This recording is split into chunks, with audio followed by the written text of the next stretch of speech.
Welcome to the Next Class 2.0 with host Rob Birdsell, Kent Hickey, and Erin Barisano. Join us as we discuss the latest trends and innovations shaping education. Hello and welcome to the Next Class. I'm Rob Birdsell, your host, joined by my co-host Erin Barisano. Erin, how are you? I'm great, Rob. It's good to be with you today. Good to be with you. You're always in that spot. I'm moving around all the time. I'm coming to you from downtown Chicago. I know. Well, I'm tethered to my desk here. If I'm not out at a school site or in a meeting, I'm right here. So this And place I've is been fine. in that beautiful office at the Diocese of Orange. Yes. The campus is one of the best, I would say, in the country. So I know where you are. Good to see you. And allow me to introduce our guest today. Lannie comes to us from outside of, although I don't know which school you're at today, which we're going to be talking about all your schools. I'm at Lyndhurst campus.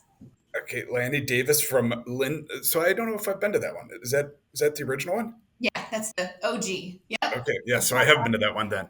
But Lannie Davis coming to us from Ohio, outside of Cleveland. Great to have you on the Next Class. Welcome, Lannie. Thank you. Thank you for having me. Great. So, as a way of introduction, I had the privilege of meeting Lannie in about 2013, maybe 2012, 13, somewhere around there, as we had launched the Drexel Fund. It was very early in the Drexel Fund days, and we were scouring the country for high-performing schools serving a diverse population, but using vouchers. And I will never forget walking on your campus, Lannie. It was just a graced, holy place. Wow. And so just the school, the community was just amazing. But then meeting you, and I mean this humbly, that one of the most exciting school leaders I've met in the past 10 years. And you were a young, relatively new president, and you had this vision that I want to serve more kids. Wow. And so you were one of the first Drexel grantees, I believe. And Julie Billiart, just an amazing, amazing story. So I'll pause there and let you tell us a bit more but tell our listeners about Julie Billiart and what you've done the past 10 years. Thank you, Rob. Your endorsement means a lot to me. I know many schools you see. But Julie Billiart School has been here for 70 years. The original campus has been here for 70 years. We're completely dedicated to students who learn differently. We've kind of always served who was underserved in Catholic schools, but also in public schools.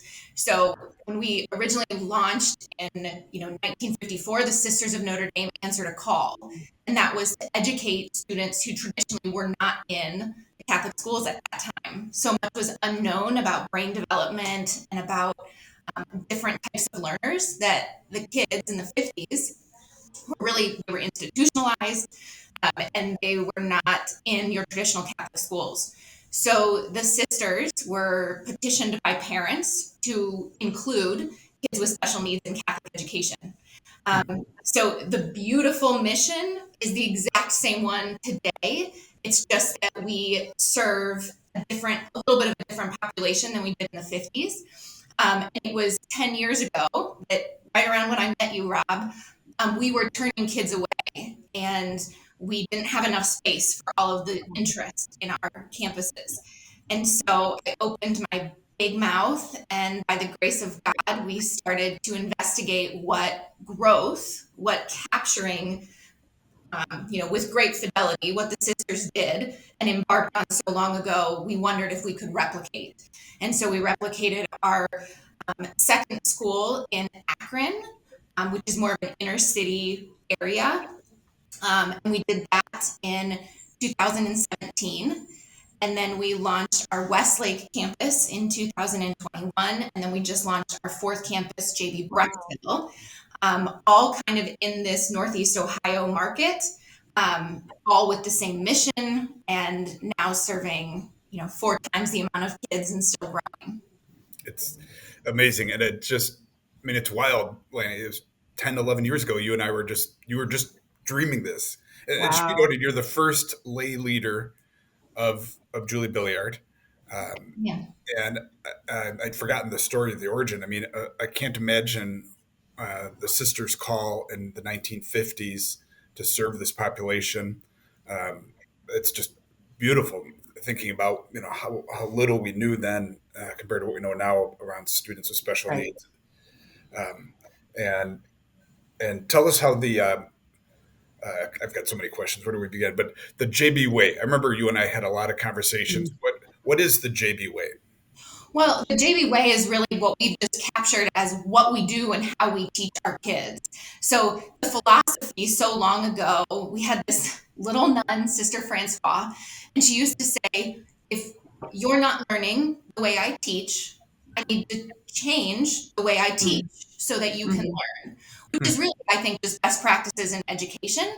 But ours is really also encompasses all of the in-house services that we have and our low student to teacher ratio, and that all of our teachers are intervention specialists. So the JV way is really, we distill it down to love, acceptance, and belonging for the type of students that we work with. But it really has to do with all of our teachers are intervention specialists. We have on-site occupational therapy, speech and language therapy, art therapy, music therapy. We have board certified behavior analysts, registered behavior technicians, all part of the team, ensuring that the child gets the formation academically, the formation that they need from the social dynamics, as well as the faith component. And people question us a lot about why we remain Catholic when doing what we do is certainly a little harder in the Catholic space from a funding standpoint. And we often talk about where do you go when you struggle? Where do you go when you don't know why you were put on this earth sometimes? And our students, these types of learners, will inevitably have more trials, they will have more questions, they will struggle. And so we think it is critical that we teach faith so that they know that they are loved by God and that they have purpose. I'm curious, Lannie, are most of your families Catholic, or do they come from different faith backgrounds? Most of our students are not Catholic. Okay. We do what we do because we are Catholic, not necessarily because they are. So about 40% of our student population practices the Catholic faith. They all attend Mass. They all recognize that God has purpose for them and that they were created out of goodness, and that they often feel like, they've struggled and maybe there was a mistake, and we tell them absolutely not. You're exactly perfect in the way that God made you. Yeah. Every child needs to hear that message and believe it. Every child, regardless of who they are. I pray for that for my students all the time, that they may just know that they are loved, that they were created out of love and in the image and likeness of God. So it's a beautiful and consistent message, I think. Yes. Now, I'm curious. I know Rob mentioned you're the first lay leader of JB Schools.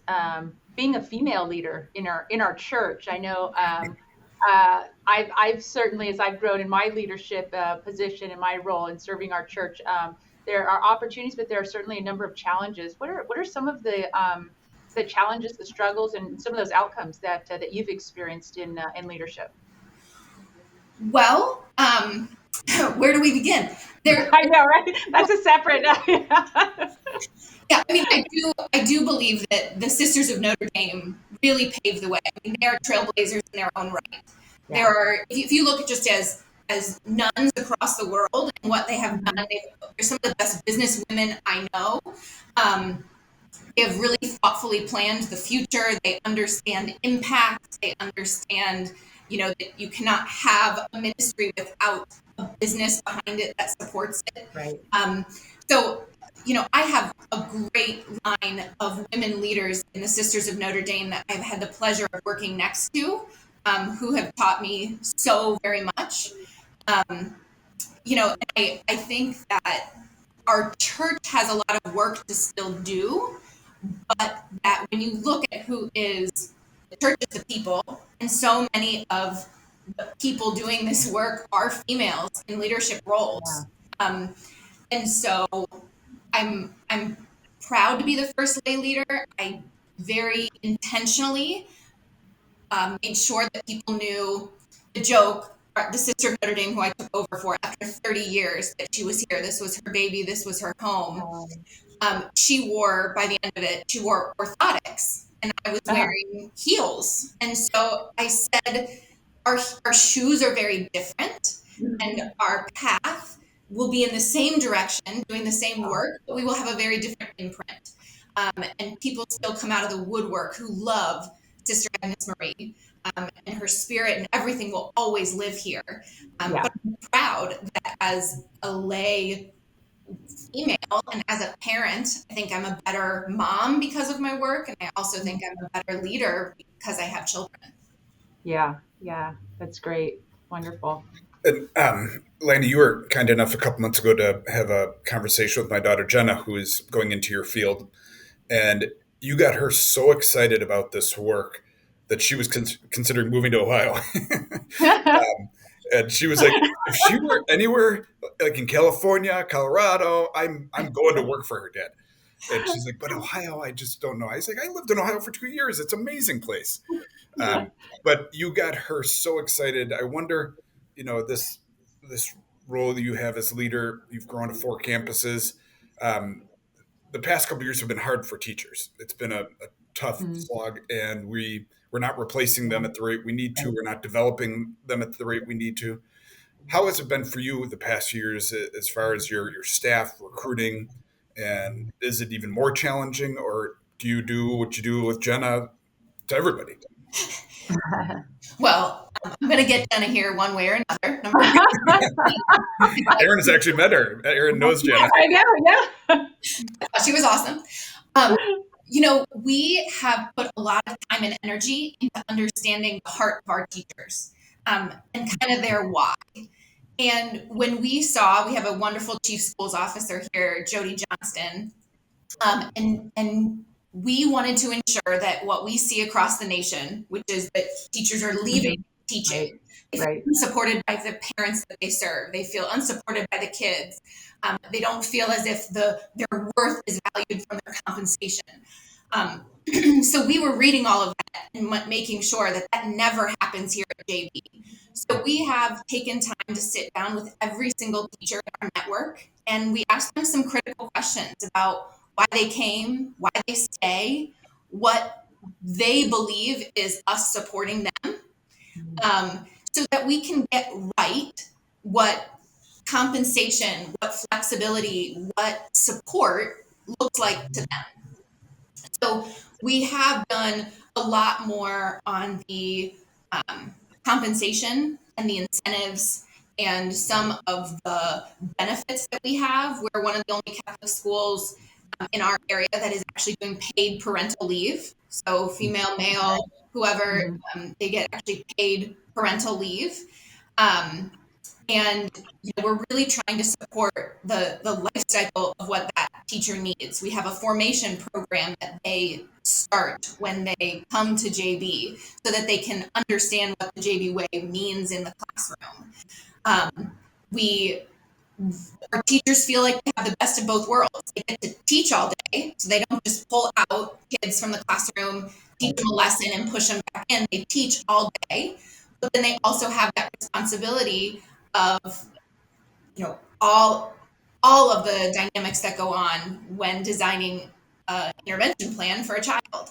So we really are some of the best teachers I have ever seen. They differentiate naturally. They recognize childhood development. They get to know their students. So our model is working, but just any special ed teacher wouldn't necessarily fit the mold here because we have a very different model for teaching. Yeah, I would think you would be attracting some pretty unique teachers. Just from what I've seen in the model is so different from a traditional. And if we talk about traditional Catholic schools for a minute, we have seen a movement to be more inclusive for students with special needs. Some great work out of Loyola University Chicago's Greeley Center, the Mustard Project, the Mustard Project. Dr. Michael Boyle has been, on this for many, many years. What advice would you give to a traditional Catholic school that might be open to or have special needs students What advice would you give to them, Lannie?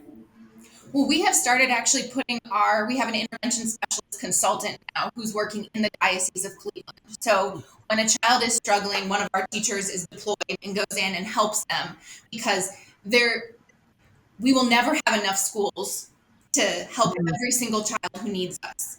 And so what I think is so beautiful is when you have the diversity of thought in your own classroom. It makes your students better. It makes your teachers better. Tier 1 interventions are really just best practices in education. So I think all educators desire to have this cohesive and beautiful model, but sometimes they don't have the resources to do so. And that's why we started deploying our own into the Catholic schools. But, we have learned that some of these teachers have responded to us after they've had our help in the classroom.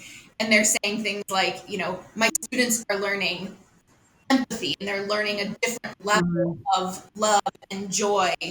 And they are having to have more conviction in what they know because they have to maybe teach it to someone else. And so a lot of beautiful stories have come out of our having diversity of thought in your classroom. Yeah, I think that's definitely what we've experienced here in the Diocese of Orange. Is we really, strive to be more inclusive, and those stories and those really human stories, right? And kids learning from kids and supporting kids. And I just think that's absolutely what we need to equip our children with, and our teachers, give them the support they need so that we can, again, just expand that mission of Catholic education to as many families that desire it. Lannie, I wanted to go back to something you mentioned about your teachers as you bring new people into your community, and you talked about a really intentional formation process.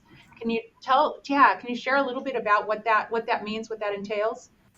So it's relatively new. Our chief schools officer was trying to look at what really over those first 2 years, how we can better support our teachers.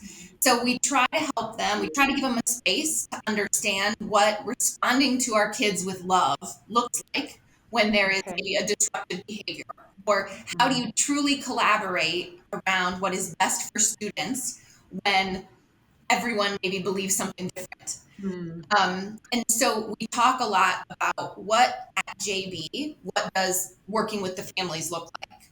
What does it look like to work with speech and language pathologists? What does our social skills curriculum look like? And so we bring them around after school. I think it's every month that she picks a focus, and then we gather them, try to dig into that focus, and then provide resources. We're starting to do little videos, tutorials of this is what this kind of teaching looks like, while also giving some autonomy to when you know that child and you know what they need, you can pivot appropriately. That's another thing our teachers love, is that they have the autonomy in their classroom because we believe they know their children best, and that they're going to be able to teach in a way that they can learn. Yeah. We're going to take a brief pause here to hear a word from our sponsor. Catholic Virtual is a proud sponsor of the Next Class 2.0 and dedicated to supporting Catholic school leaders. Our partner schools turn to us for online teaching solutions that fill teacher openings, expand their catalogs to offer more course choice, and provide options for students an alternative learning experience. Learn more about how we can support you at catholicvirtual.com. Yeah, no, I'm curious. You have 4 campuses now, and how, just kind of from a distance standpoint, are they like, how far are they spread? Can you share resources? Is that kind of part of the network? Yes, yeah. Our central office is really kind of our charter management organization of the back office to keep costs low at the school level. We actually have a number of shared services. So our counselors are shared between campuses, our registered behavior technicians are shared. We collaborate often from campus to campus, but we only have one CFO, only one chief schools officer. I'm president of each campus, but our principals are phenomenal in running the day-to-day operation. So each of our campuses I can really drive to within probably 40 minutes but Okay. we're all about, 30 minutes of drive time from one another, give or take. Okay. Okay. All right. And Lannie, would you? I know we talked about this years ago, but has it changed? Would you go outside of Ohio to a state like Florida that has Mm, a very strong special needs scholarship? Yeah, so we have never said never. I think we really wanted to ensure and see if we're taking care of, saturated this market, and if we're taking care of and doing really good work in this mhm. before we would take it elsewhere. I think that there is some opportunity to look at Columbus and Cincinnati, some other major areas in Ohio that could leverage the vouchers and the scholarships. There's no other state that has the vouchers at the level that we have. We are very Right. blessed to be in Ohio. So we always have to think about sustaining that delta between what it costs and what the scholarship was. So the John McKay scholarship in Florida, which is I don't think called that any longer, um, wouldn't necessarily cover our cost. So we would either have to go into the game with some known philanthropy or serve a population that could help us with Mm, that cost. Yeah. yeah. Yeah. I'm curious, kind of post COVID, the last 4 years, um, we here in the diocese, and I think across the nation, we've experienced this uptick of students coming to us with diverse needs. And are you seeing the same thing? Are you seeing more families coming to you? And how, maybe in this, is just an extension of the possibility of expanding. Yeah, how has that changed kind of what you do today and what you're looking at for the future?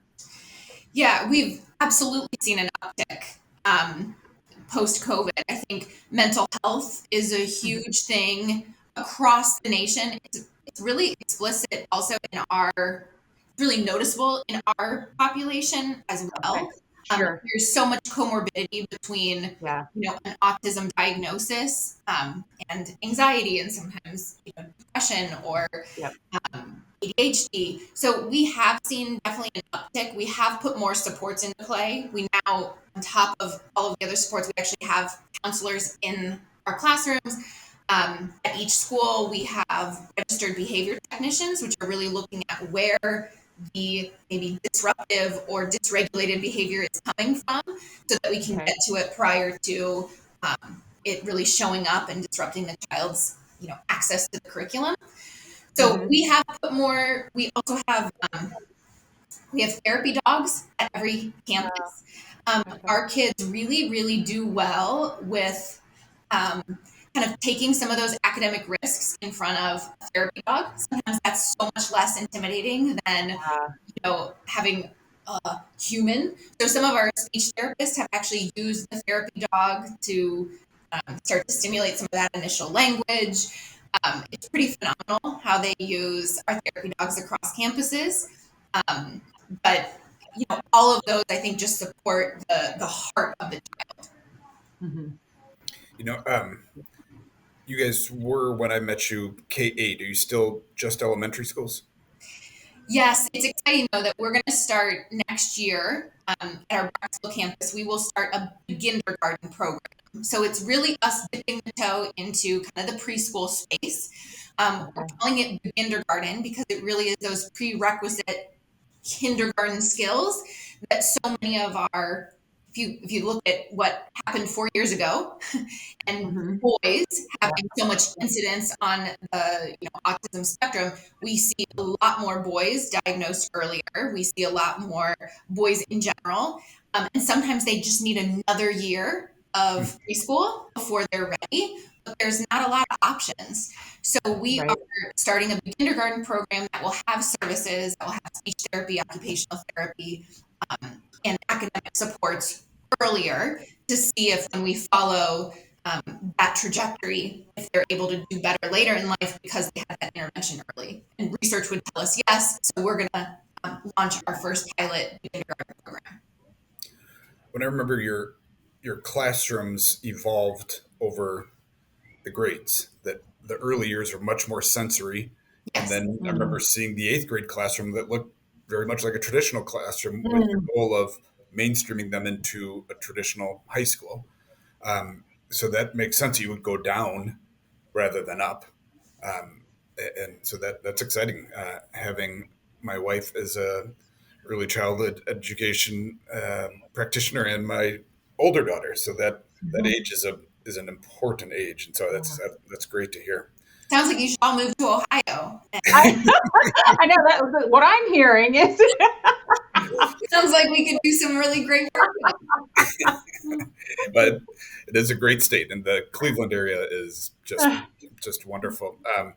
Lannie, you've been at this a long time, 10 plus years now as a leader. What fuels you? What sustains you as a leader? I mean, the average tenure of a president is not long, Mm. and you've been at this and succeeding for a long time. So, what sustains you? What fuels you as a leader?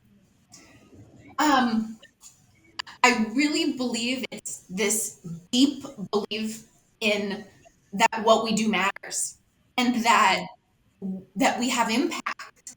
Um, the the field of special education is known to be very litigious. There's probably more challenges, more paperwork, more um, just things to navigate.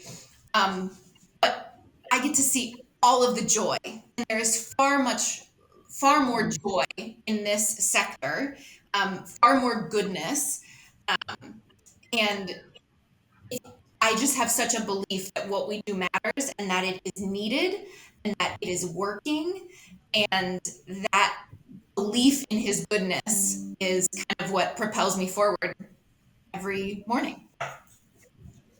That is beautiful, and just exciting. So thank you for what you're doing. We are going to close it out here with a question that we ask all of our guests, and that is, who is your greatest teacher and why? Who was your greatest teacher and why? Oh, it's so hard. Um, well, I come from a long line of educators. So probably my grandmother, who was Esther Fisher, Mhm. and she loved learning and really instilled that every day you can learn something. And she did most things by singing, and she just radiated this joy of the work. And so I'd say that she was probably my greatest teacher. That's beautiful. Great. Yes. Well, Lannie, thank you for joining us on the next class. I've been looking forward to this conversation ever since we got it on the calendar, and it's also looking forward to introducing you to Erin. Yeah, this was oh my gosh, what a great conversation, and you got me to want to move to Ohio, so that's a pretty big deal from California. So thank you. I'm so inspired by what you do. Thank you, Erin. It was so nice to meet you, and thank you, Rob, for always helping elevate the story and the voice of our students. It really No, means a it's lot been. to us. I will never forget the first moment I walked on your campus, and I called John Erickson, the co-founder of Drexel, and I was like, "We got one. We got one." I hadn't even met you yet. I was just like, "There's something here." Amazing, So, amazing. congrats on just great work at the JB schools, Julie Billiart Schools. To our listeners, if you're ever in the Cleveland area, I highly recommend a visit. I promise you will not be disappointed in seeing the Julie Billiart Schools and the beautiful students that Lannie is entrusted with. So, Lannie, thank you for your time, for joining us in the next class. To our listeners, thank you for the privilege of your time. If you enjoyed this, please share this podcast with your family and friends. Erin, always great to be with you. Good to be Lannie, with thank you you. once again. And to our producer, Nico, who puts his magic on this conversation. Thank you all. Thank you. All right, thanks everyone. God bless you. You should. Thank you for tuning in.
Thank you for tuning in.